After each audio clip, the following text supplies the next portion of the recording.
ரூபாய் உதவித்தொகை எப்பொழுது? 6 சிலிண்டர்கள் எப்பொழுது? முதலமைச்சர் விஜய்க்கு எழும் கேள்விகள். தமிழக சட்டப்பேரவையில் தமிழக வெற்றிக் கழகம் வெற்றி பெற்று மே மாதம் 10ஆம் தேதி விஜய் முதலமைச்சராக பதவியேற்றுக் கொண்டார்.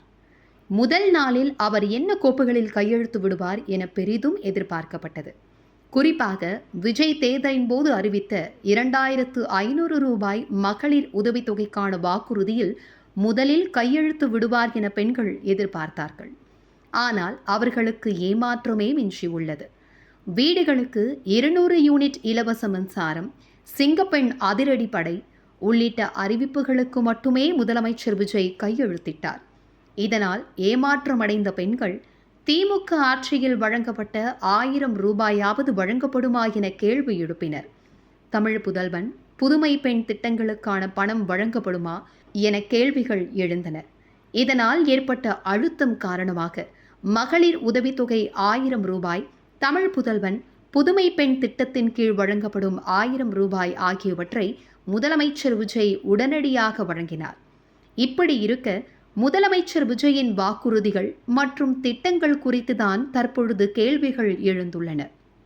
இது தொடர்பாக ஏதாவது ஒரு தகவல் ஊடகங்களில் தொடர்ந்து வெளியாகி வரும் சூழலில் பட்ஜெட்டுக்கு பிறகே நிதிநிலைக்கு ஏற்றபடி எந்த ஒரு அறிவிப்பும் இருக்கும் என எதிர்பார்க்கப்படுகிறது. இதன் காரணமாக விஜய் அளித்த வாக்குறுதிகள் எப்பொழுது செயல்படுத்தப்படும், அதன் மூலம் எப்பொழுது தங்களுக்கு பலன் கிடைக்கும் என மக்கள் கேட்க தொடங்கிவிட்டனர். குறிப்பாக பெண்கள் அதிக எதிர்பார்ப்பில் உள்ளனர். இதில் முதலமைச்சர் விஜய் கிளப்பிய பிரச்சனையும் விவாத பொருளாக மாறியுள்ளது. பதவியேற்ற முதல் நாளிலேயே முந்தைய திமுக அரசு 10 லட்சம் கோடி ரூபாய் கடனை வைத்துவிட்டு சென்றுள்ளதாகவும் கஜானாவை துடைத்து விட்டதாகவும் விஜய் பகிரங்கமாக அறிவித்தார். இது தொடர்பாக வெள்ளை அறிக்கை வெளியிடப்படும் என்றும் கூறினார். இந்த தகவல் அன்றிலிருந்து இன்று வரை விவாத பொருளாக சென்று கொண்டிருக்கிறது.